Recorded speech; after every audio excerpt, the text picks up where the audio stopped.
Our speaker this evening is the Revd Canon Anthony Howe. Canon Howe was born in Suffolk and educated in Ipswich at the same school as Cardinal Thomas Wolsey. He graduated in music at the Queen's College, Oxford, before being ordained. He served curacies in Newbury and Barnsley and was for 9 years the Vicar of Staincliffe in West Yorkshire before becoming the chaplain at Hampton Court Palace in 2015. Just over a week ago, Canon Howe welcomed members of the Prayer Book Society to Hampton Court for the national finals of the Cranmer Awards, and all worship in that historic chapel follows the Book of Common Prayer. For a presentation entitled A Most Peculiar Liturgy, I'm delighted to hand over to the Revd Canon Anthony Howe. First of all, may I say thank you very much, Bradley, and to you all for my being invited to do this. It's a great pleasure for me. By the end of this, it may not be a great pleasure for you. Who knows? I mean, I was thinking a little bit of the wedding in Cana and what the steward said to the bridegroom, that most people had the best wine first and then the rubbish followed. Well, I do wonder whether you've actually gone the other way around and you are going to get better over the series, so let us see. When I arrived at Hampton Court several years ago, having been appointed chaplain here, I did what all new priests do and go and had a good root around in the drawers and cupboards to see exactly what we got. Now, to be honest, I wasn't expecting much in the way of exotic vestments and accoutrements. Nevertheless, my search did produce one or two surprises.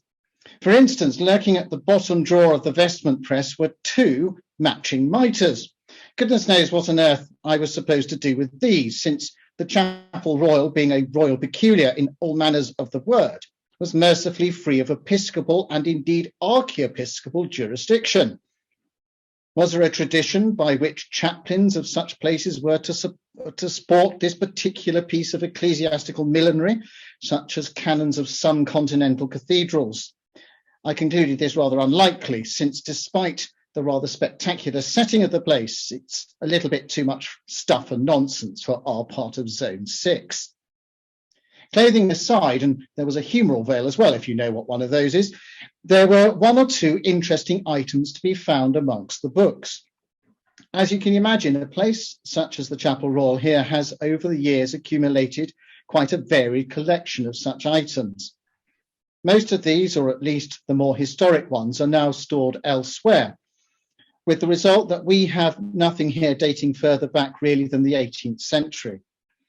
Nevertheless, amongst the hundreds of royal ciphered bindings was a rather fine 1926 folio copy of the English Missal, complete with the royal arms emblazoned on the front cover. I must confess to having been taken slightly aback by this discovery. Even the rather high church parish from which I had come had not been using the English Missal in 1926, and so I was moderately surprised, what many regarded at the time as a slightly naughty publication, not only in the heart of the establishment, but actually sporting the heraldic arms of George V. In fact, what I was discovering, and indeed have continued to discover, is that strict uniformity has been more a matter of principle than practice. Even here, amongst the glories of state matins and choral evensong, the tentacles of ritualism had infiltrated the establishment long ago. A little more digging in the archives revealed that, for instance, Eucharistic vestments had been used here from at least the 1920s, and the Blessed Sacrament reserved from the 40s, both of which practices still continue. The registers were even more revealing. From the 1920s until the war, there was a daily celebration of the Holy Communion, including, interestingly enough, an early choral celebration on the greater festivals. But interestingly, the chaplain, when he wrote down what these services were in the register, called them a mass. Now, even a high church spike as myself wouldn't dare to have done that here at Hampton Court. The said chaplain at the time was a certain Walter Kelly Firminger, Doctor of Divinity, appointed in 1926, the year of that missal, and who sadly died in post in February 1940. Firminger was, like many of my predecessors, something of an academic, holding a Doctorate of Divinity from Oxford, and his papers may be found today in the collection at Pusey House. His photographic portrait hangs in the vestry here at Hampton Court, resplendent in scarlet cassock, tabs, DD gown, and, of course, medals. Not hanging in the vestry, but to be found amongst the archives, are many other photographs of Firminger, several of him with the choir, he being rather curiously attired in what might be described as a somewhat eclectic form of Anglican choir dress, comprising of cotter, scarf, hood, and to top it off, a biretta. Again, not what one might have expected to see in such an establishment, but wholly in keeping with Father Firminger's furtively performed high churchmanship. I had, like many others, thought before coming here that whilst things would be very proper, they would also be strictly according to the book with no deviation. After all, there are few places so closely associated with the Book of Common Prayer, and especially the 1611 authorised version of the Bible, the latter of which was conceived as a result of the conference convened by James I and VI here at Hampton Court in 1604. This place literally gave birth to it. And indeed, these two pieces of literature, if one may refer to them as such, provide the bedrock of our liturgy and worship now today. Nevertheless, even though the Book of Common Prayer bears the mark of monarchical establishment and approval, to suggest that its use in the Chapel Royal here and indeed in other places is simply due to an innate conservatism or antiquarianism on the part of the proprietor would be entirely to miss its point. Like other places, our employment of the prayer book is not to make a statement about what we are not, to be reactionary as it were, to be stood aside from the contemporary Church of England, but rather what we are. Yes, it is a royal liturgy. There is no getting away from that. It represents establishment, tradition, and some sense of timelessness, things that many look for in increasingly uncertain times. But as you all know very well, the prayer book is and has always been a living liturgy, a resource, if you like, for spirituality, prayer, and pastoral solace. An historical precedent for this is well documented. It is widely known that Elizabeth I's Chapel Royal hardly conformed to the Puritan spirit of the age. The services were enriched by elaborate choral and organ music, 3 sacred ministers duly attired in gorgeous vestments, copes of course not chasubles, performing a ritual which Cranmer would hardly have approved of, and which must have embarrassed not a few of Elizabeth's bishops. There was even a crucifix placed on the high altar, which was only finally removed following intense lobbying of the Queen by Lord Cecil. Those who experienced these services were variously impressed or scandalised by such goings-on, and as such the cast must have surely and carefully been selected by the Queen, so as to be trusted to perform such sacred rites to the same high standard as the secular rituals of monarchy. Indeed, there is very good reason to believe that, her being her father's daughter, much of what went on in her chapels, as well as at Westminster Abbey, was just about as much making a statement about the monarchy as it was about God. Whilst her father and brother had been supreme heads of the church, Elizabeth, in concession to some of her more conservative subjects, had placed herself in the slightly less exalted role as governor. Nevertheless, her status as a consecrated monarch, derived from no less than God himself, was with the result that sacred and regal intermingled with ease. And we see examples of this both in art as well as royal liturgical practice. The ceiling of the chapel here at Hampton Court is perhaps the room's most notable feature. It is not, in fact, original to the building, but was installed a few years after Henry took over as proprietor, following the desperate and unsuccessful attempt by my fellow old Ipswichian, Cardinal Wolsey, to regain favour. Henry lost no time in bringing the builders in to extend what was already a vast palace into what we largely have today, give or take a few rebuilds.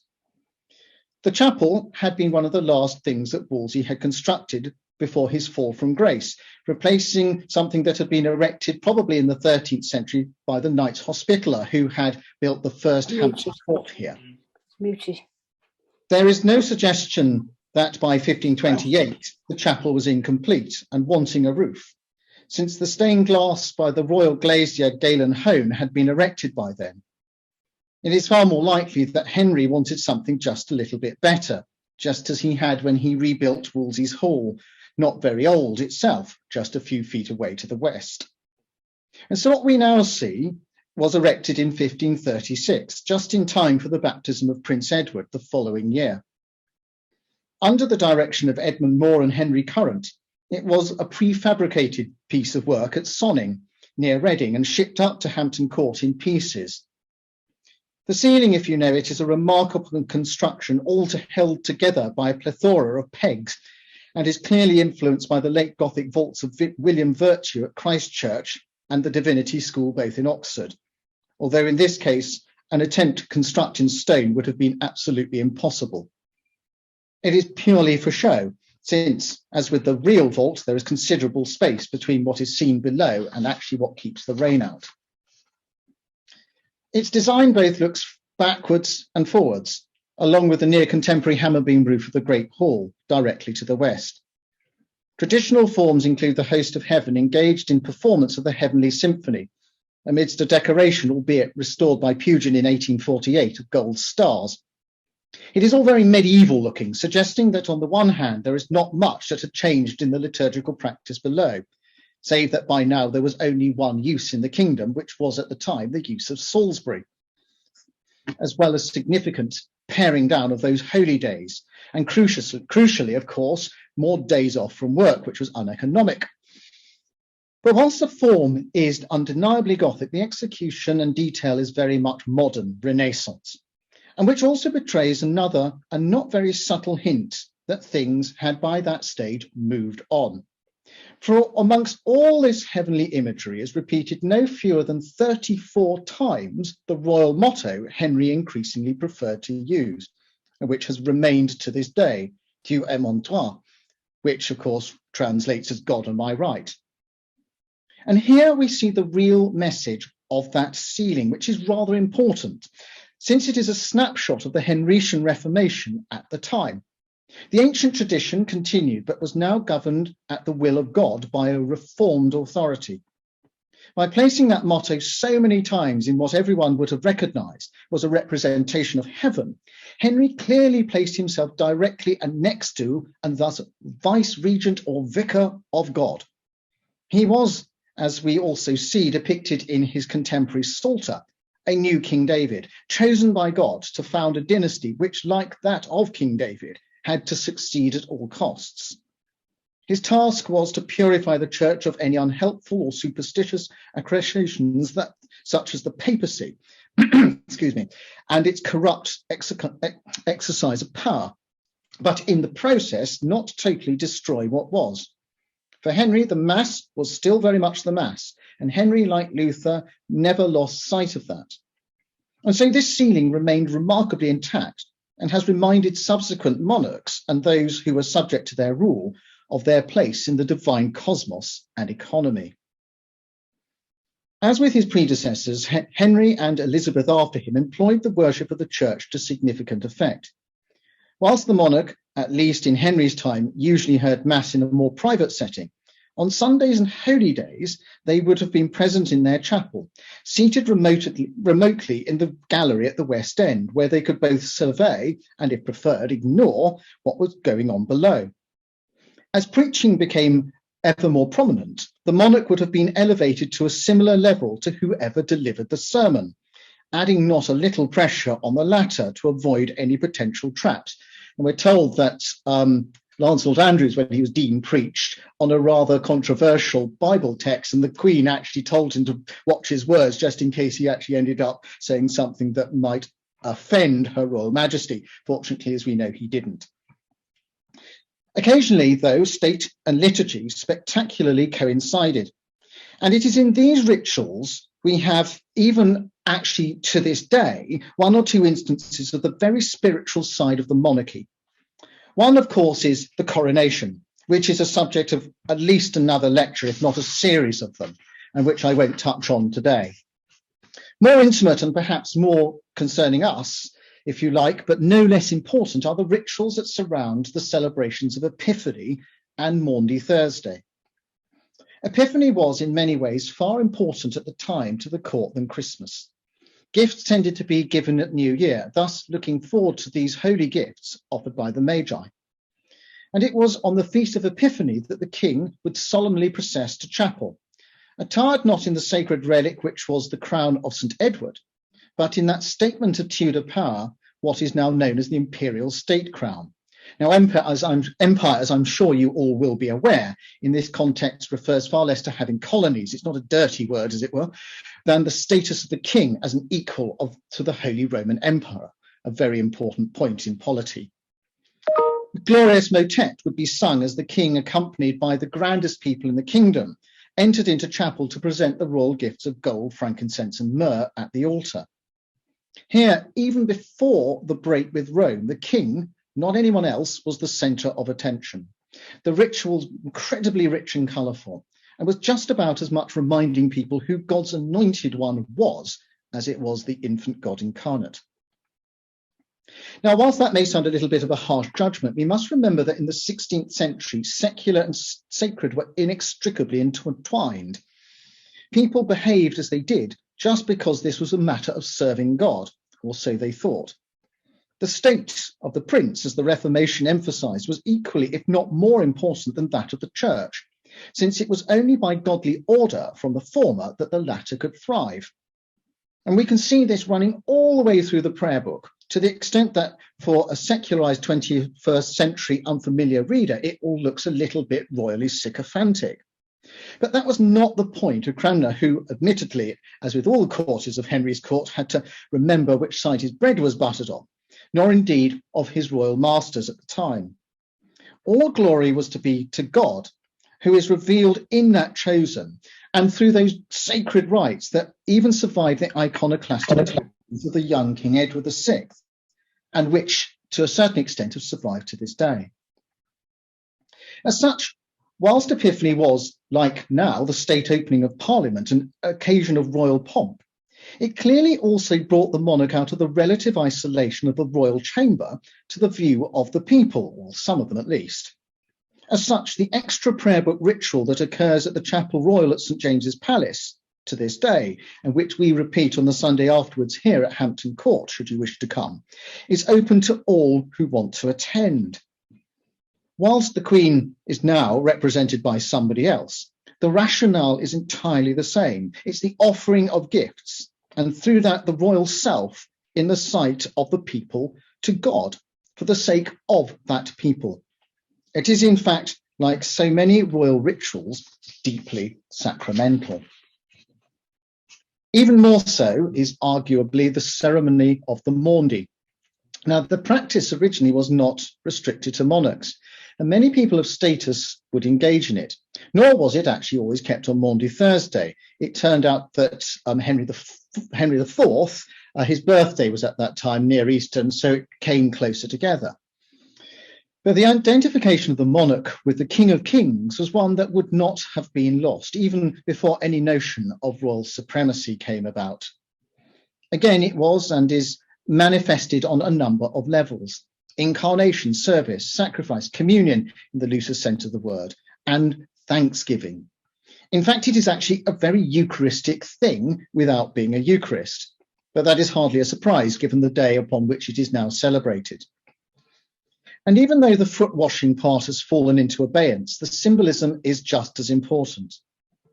Once again, it humbles the great, who kneels metaphorically as a servant, who is no more worthy of their great calling than the communicant, who is to come to the Lord's table later in the day to receive the body and blood of Christ. It is intensely human, once again showing that the monarchy is not simply about splendour, power, wealth, popularity, or, as in the 21st century, brand, but rather a sacrifice, and a sacrifice of a human family. Love and service are key, for a monarch, like a parent, loves and serves the people.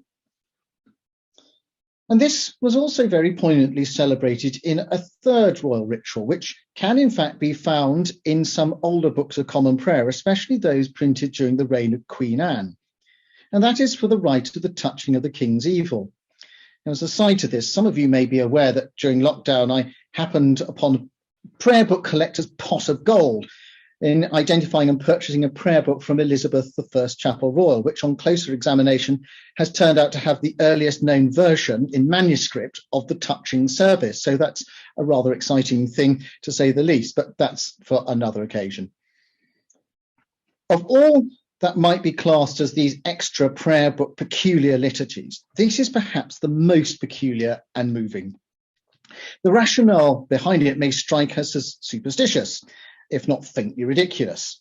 And that is certainly what William III thought, alongside abandoning the practice, for it only to be revived in a shorter version by Queen Anne and then promptly dropped again by George I, who would have nothing like that.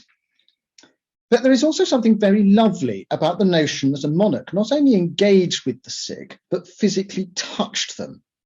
Once again, it is very Christ-like, who, as we recall, told the woman with a hemorrhage who touched his robe that it was her faith that healed her. And so we encounter two themes, faith and incarnation. The faith was manifested by those who made their way, sometimes from a long distance. We're told Dr. Johnson came all the way from Lichfield to be touched as a boy. But it was also by the monarch who would spend a great deal of time in prayerful preparation for this act, as they were reminded of their anointed state and their service. And the incarnation is recalled through the very physical action of the monarch touching the person. And here, in a shot, it dismisses the view of monarchy whereby the king or the queen is necessarily required to be remote, as some people think. Indeed, as with the two other rituals, quite the opposite is true, to such an extent that the performance of it would not have all been pleasant. It was quite an unpleasant thing to do. We're told that the first Elizabeth would literally press her fingers firmly into the sores of the scrofulous patient. She literally pressed the flesh. That's where it comes from. It must have been quite intense, if not a little painful for the person being healed. She would then sign the cross on the forehead over the person, recalling the action at their baptism and indeed her own coronation, although that was subsequently dropped by James I and VI. We could, of course, in 2022, simply write this off as a bit of harmless but silly antiquarianism. But its very survival of the Reformation, indeed subsequent inclusion in some of our prayer books, and I've even got a Georgian Latin version of it, epitomises the royal foundation of what common prayer is about. We pray, don't we, continuously for the Queen. Indeed, Bradley read the prayer for the Queen from the offices, not only because it is a good thing to do, but because, and I can tell you this, she prays for us. She is, if you like, the honorary parent of the nation to whom we owe thanks and loyalty. Now, people may or may not agree with the notion of monarchy in the 21st century, and people are very vocal about it. But it strikes me that this is more often or not, depending on whether one understands a national community, which of course a state is, as purely functionary or familial. Both views are, of course, valid. But the danger of the first alone is that it does, if we're not careful, tend to lead to a rather bleak and perfunctory view of nationhood, which at its extreme becomes a daily slog for mere physical survival, and in the light of which there is no place for such fripperies as art, music, and culture. All is sacrificed for the far more urgent business of being alive. Now, of course, as we are seeing very much at the moment, in a crisis, the lives of children are the first thing that any parent would seek to protect, even at their own cost. However, if, like me, you believe that man cannot, as it were, live on bread alone, then all that might be in the loosest sense classed as spiritual, whether religious or indeed cultural, is equally important to survival, since it is that which brings people together as society and indeed family. For those composing the Book of Common Prayer that first appeared in 1549, the monarch very much fulfilled that very spiritual paternal role, not as a mere innovation of the Reformation prince, but in fact continuation of a tradition that even then stretched back time immemorial, when kings were saints, scholars, and indeed legends. The Sarum, York, and Hereford missals all contain prayers for the king, most notably at the most sacred moment in the canon of the Mass. This was not just a Henrician innovation. And indeed, the Tridentine missals continued to do so until the end of the 18th century. Court chapels throughout Europe grounded their royal masters in the teaching of Christ and reminded them of their being bound to his example. and that they still do. The prayer book, with all its royal associations, which will be explored over the forthcoming weeks, does exactly then what it ought to do. It brings the divine into the experience of the mundane, and in urging our prayer for the monarch, seeks God's blessing on her living out her vocation to do the same. While she might not now literally press the flesh like her Tudor namesake, Her Majesty's people have met and continue to meet her at garden parties, walkabouts, cake cuttings, and all manner of interactions, far too numerous to account for here. As such, the prayer book, however one might use it, is not in the least an elitist liturgy, something in a strange language and of a time that is far removed from our own, but expresses the hopes and fears that are universal to time and place. How many of us have over the last few weeks experienced the prescience of the responses, give peace in our time, O Lord, save the Queen, O Lord, save thy people, all these things that we say every day at Matins and Evensong. They are very much part of our hopes and fears. Faith transcends difference, since it calls not for uniformity of opinion or indeed practice, but love. Over the last 70 years, Her Majesty has not only spoken of that great sacrifice of greater love, but has actually epitomised it. So then, what of that English Missal? Father Firminger, like his current successor, evidently took great care when using liturgical books. Its condition is as such as, were it to appear on the market, which it won't, of course, so hard luck book collectors there, it would attract considerable attention. Nevertheless, used it clearly was, and in the most telling places as well. Just like so many other clergy at the time whose churchmanship was perhaps just a little bit more advanced than the parishes in which they served. Much of what was uttered at the altar would have been done under the guise of music, or at very least in moments of prayerful, silent recollection. It still is. And here at least we see the continuation of a tradition that harkens back to Dean Andrews, Lancelot Andrews, if not further, who we are told added offertory prayers for no less than the Roman Missal as he prepared the gifts on the altar, and who repositioned the prayer of oblation from after communion to after the consecration, and in so doing so harken back to an early liturgical practice, and one that Charles I and his Scottish bishops unsuccessfully attempted to restore in their prayer book of 1637. And as we well know, Andrews was by no means alone in this practice, either at the time or indeed since. How many of us were brought up at the 8 o'clock service where the priest did exactly that? I at least suspect that the interpretation of the prayer book decided very much on what the interpreter thought they were doing with it. And such is actually to be expected. For that is what characterised the richness of Anglicanism, and indeed is still so evident in this Chapel Royal and many others too, where those who love matins can quite happily coexist with those who might prefer something a little more spicy. We even have incense occasionally. In that sense, it is actually truly inclusive, and indeed as it ought to be, for that is what Her Majesty wants her church to be.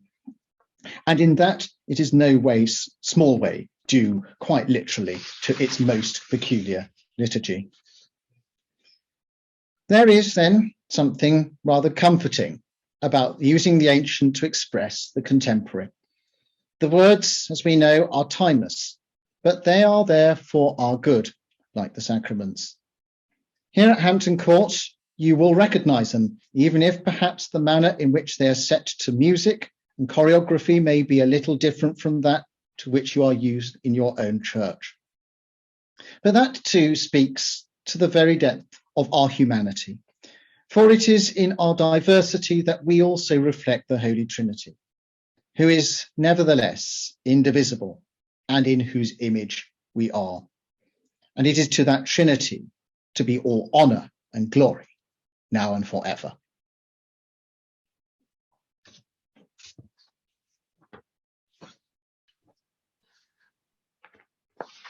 Canon Howe, could I thank you very much indeed on behalf of everyone who's present this evening for that wonderful presentation.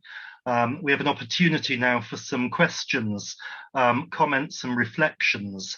And there's one in the chat function here. To what extent, if at all, was the Latin prayer book of 1560 used at Hampton Court during the reign of Elizabeth I? We don't know. The simple answer to that, we don't know. But we do know that Latin music was sung here. Quite a lot of Tallis's Latin motets, indeed Spem in Alium, it's not a Catholic thing because he wouldn't get 40 singers in any Catholic chapel. It was sung here, although that particular piece was a gallery motet, so it was actually sung bizarrely as a sacred entertainment in a secular space. But there's no reason to believe to think that some Latin music wasn't sung here. As far as we know, the music was the services were said in English. The Latin prayer book, again, I've got a Tudor Latin prayer book here that were basically for the universities and for the colleges of Eton and Winchester, and actually for clergy themselves, if they were able to pray in the Latin tongue. And of course, some would have preferred to do that. The prayer book was translated into other languages quite quickly, and Latin was one of the first. So there's no evidence that Latin services happened here. In fact, I suspect that they didn't, but there may have been Latin sung here. But the majority, for instance, Bird's great service, Tomkins, all these Chapel Royal composers who sang in that building over there, their great works are all in English. Thank you very much. Dr. Crow, would you like to unmute and put your question? Anthony, thank you for a wonderful talk. You used the phrase spicy, I think, towards the end of the talk, and I want to maybe give a question that might be slightly spicy, prefacing it by saying that I live in a part of the UK where we don't have an actual established church, so I'm speaking as an outsider, but it strikes me that this evening you've outlined a very rich theology, rooted in common prayer, that gathers the life of the nation up in prayer. And I'm just wondering if there's some way of that theology and practice which is caught up with the Chapel Royal and its various locations being integrated more fully into the public discourse of the Church of England, if I can put it that way. There seems to be quite a disjuncture between the rich vision that you've given and the maybe not so rich vision of church and nation, of church and realm that we sometimes hear from the official church. As I say, that's from an outsider, so it comes with an apology and no intention to offend people, but I'd be interested in your views. Goodness, well, yes. I think on a practical level, we do, all our services are open for people to come. And all the Chapel Royal services are open for people to come to. You don't have to be special royal or anything. You don't have to pay. You can just come to services, and that's there's the commercial break. You can come follow us on Facebook and see our things. And services are open to everyone, as they always have been. So in one sense, we do that. And I'm actually trying to encourage, and our own thing, to encourage parishes to come and visit us so they actually experience this. And I think in some senses, we're just a little chapel in Zone 6, and I call myself the country priest in Zone 6, and no one listens to me because I think people do have a notion that it is eccentric. And as I say peculiar in every sense. It is very different from everywhere else, because literally I can't think of many other churches where every service is prayer book. And indeed, Bishop Will of get the right one, Lewis, who's a friend of mine, we were at St Stephen's House together. He came to preach the other week, and he said the prayer book Eucharist as long as he can remember, and indeed he's the son of a priest who he grew up on it like I did, and he said he'd never been to a prayer book sung Eucharist. And it's so interesting. It just doesn't happen. I think it's here in Chelsea Old Church and the churches in other Chapels Royal where you get that. So we try and encourage it in many ways. I mean, it's interesting. I have a friend at Lambeth Palace, and I was there a few weeks ago for evening prayer, and they used actually your prayer book. So thank you, Prayer Book Society, for that. And the Archbishop of Canterbury bounded over, and I nearly pressed the escape button because I was speaking to bishops. It always makes me a bit nervous. But there is something about trying to. We are a resource. We don't go out taking things from parishes, but I think it's interesting what we say, and I will say versions of this to everybody, that we try and encapsulate the spiritual side of the monarchy, but we do it as the monarch does, in a very discreet way. It's literally about people knowing we're here, and my being invited, as I have been very kindly by Bradley, to talk on things like this, say what we do. It's sort of people discovering what we do. I mean, if you've got ideas, please put them on a postcard, because I'd love more people to know what we do, to try and to show the prayer of the monarch. Even though the monarch's not here, our prayer is her prayer. And that's why we're very careful. I can't go on and pronounce statements about this, that, the other, even innocuous stuff that people might think, you can't say something. What I say in some senses has to reflect that balance of that it's the monarch's prayer. Yeah, we do things. I mean, I'm not sure the Queen particularly likes incense and things, but I inherited that, so I'm not going to, that's my predecessor's fault. But it's sort of trying to say that we're doing this thing that makes that sacramental side of monarchy. And we've got ideas, but yes, I'd love to do more of that. That's probably not an answer. That's a bit of a ramble, but as I say, please, if you've got ideas, tell us and spread the news, really. Thank you very much indeed for that, for the question and for the answer.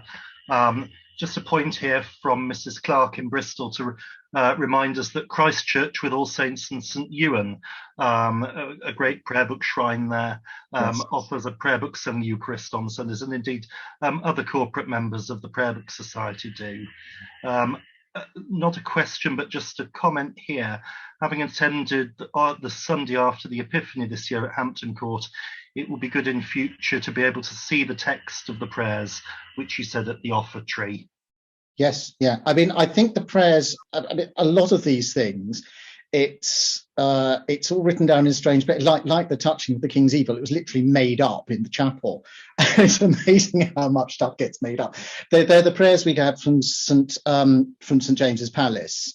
And yes, indeed, I'm going to note that down. Let's put that Epiphany service.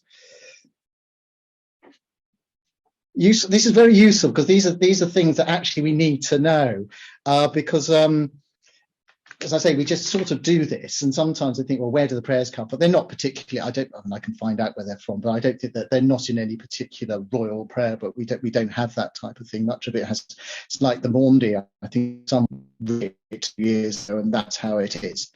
But certainly, yeah, we can certainly do things like that. And if we wish to visit, you said that you'd like parishes to come to Hampton Court and experience the worship there. Do we just look at the website, make contact with you directly?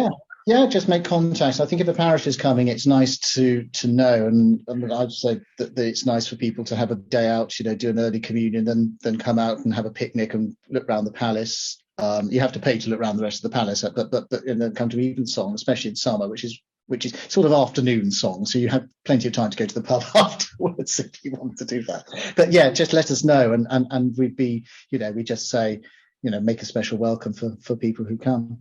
Thank you. And someone's asking on the screen if the services from Hampton Court are live streamed.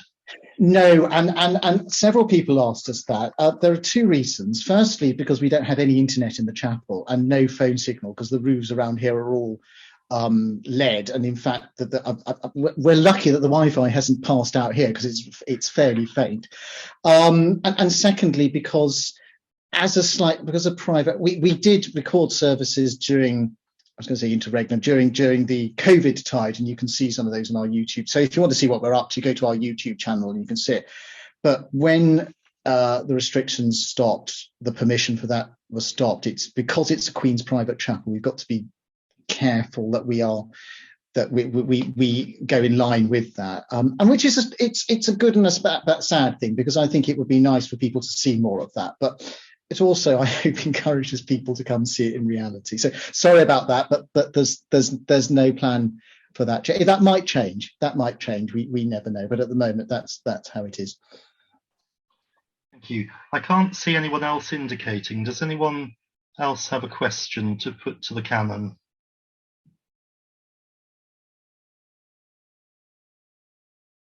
Here we are. There are some questions in the chat. We've got one here. From Mr. Sunman. You've said much about the English Missal, of which I have copies. If you're ever in York, visit All Saints North Street, which uses I know All Saints North Street very well. I said Mass at All Saints North Street, so I know it very well. In fact, it was there that I learned how to do the things, a lot of which we do now, actually. So give them my regards. I'm very fond of that parish. We've got a question here from Ian Milne, and if you'd like to unmute and put your question, please. Thank you very much for the talk. Very interesting. I can think of a lot of questions that I could ask, but I'll just ask the one. I think all of the royal chapels in England only use the prayer book. How safe would you say that character is, looking into the long run? And what would be at risk of being lost if it were to be present at some time, even if it isn't in the foreseeable future? Well, I think obviously under the current reign, nothing's going to change. I think under the next reign, nothing's going to change, given I think His Royal Highness is either president, patron, or something of the Prayer Book Society, and we know full well that he values traditional liturgy. And from what I understand, that His Royal Highness, the Duke of Cambridge, also prefers his liturgy of a traditional nature, so it'll jolly well see me out. And after that, who knows? But I think there's no pressure to do it. I think that not all of the Royal Peculiars do use the prayer book. I think that the Savoy Chapel, which is also a chapel royal, which was actually very recently incorporated into it, but it's a chapel of the Duchy of Lancaster. They used a form of common worship. I know, forgive me mentioning such things. The traditional form of common worship, and of course, Westminster Abbey and St George's Windsor have common worship as well as alongside prayer book, but here the Tower of London and St James's are very much, like the Temple Church and other places, are very, very much firmly prayer book, and St James is even more up the line than ours, but we're the only place where you actually get 3 services on a Sunday. The others do 1 or 2. We actually do said communion every Sunday, sung matins or sung Eucharist, and even sung every Sunday. But yeah, it's pretty safe. I mean, when I came, it's quite an interesting story that when I came, I was considerably younger than my lovely predecessor, and I was 2 weeks old when he was ordained.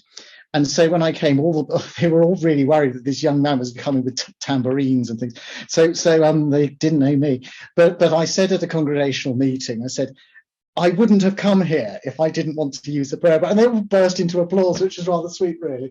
And I said, anything I've done is actually made it more prayer book rather than less.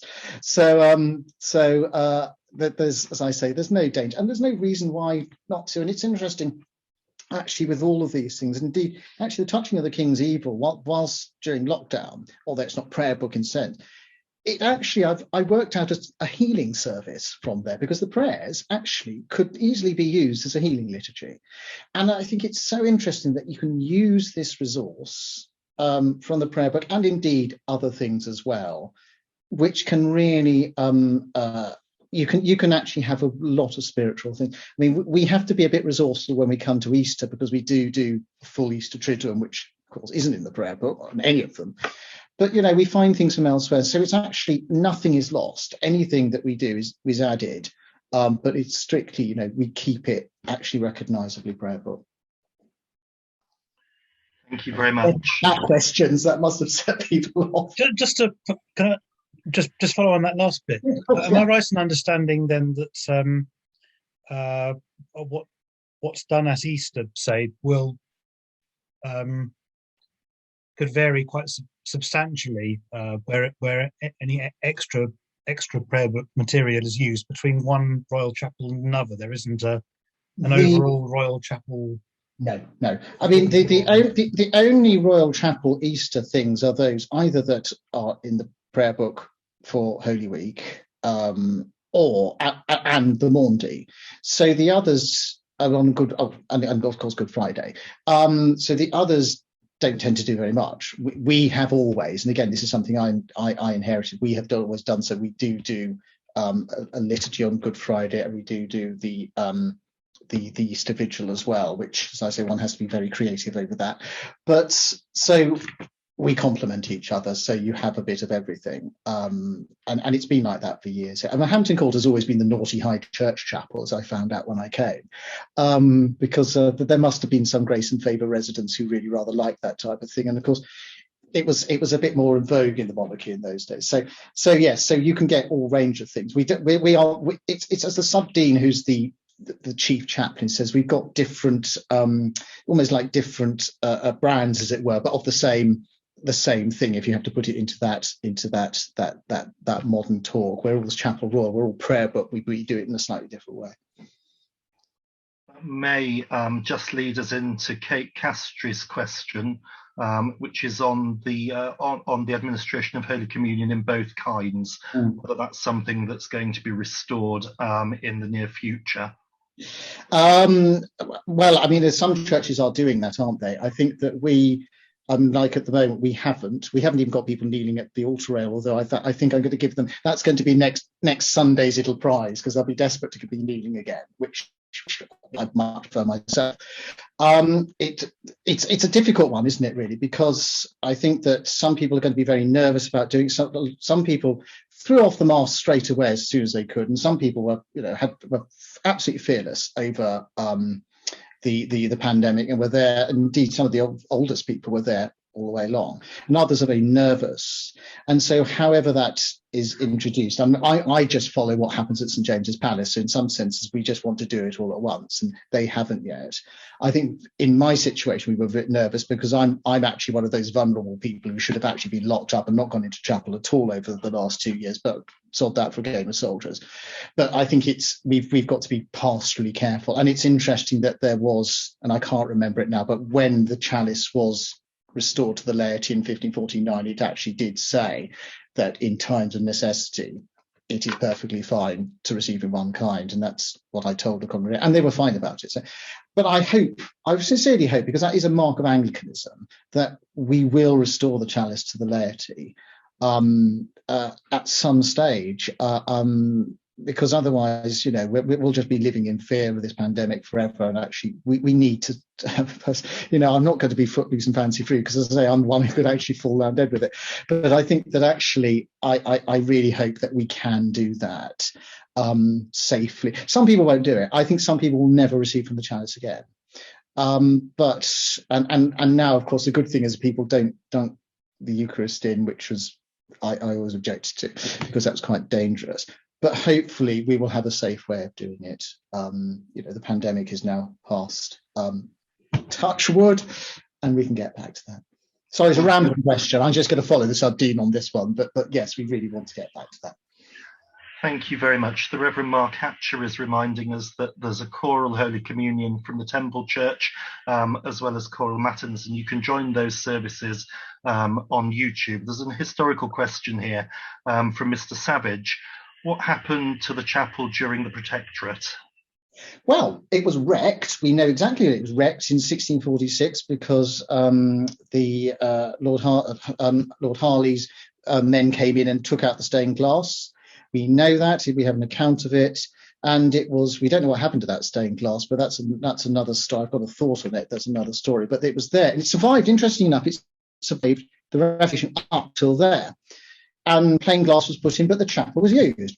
And this was one of the reasons I was so insistent on making sure that I was in chapel as much as I could be, because there has been no Easter from the 13th century where the chapel was not used on Easter Day, although a service wasn't said there.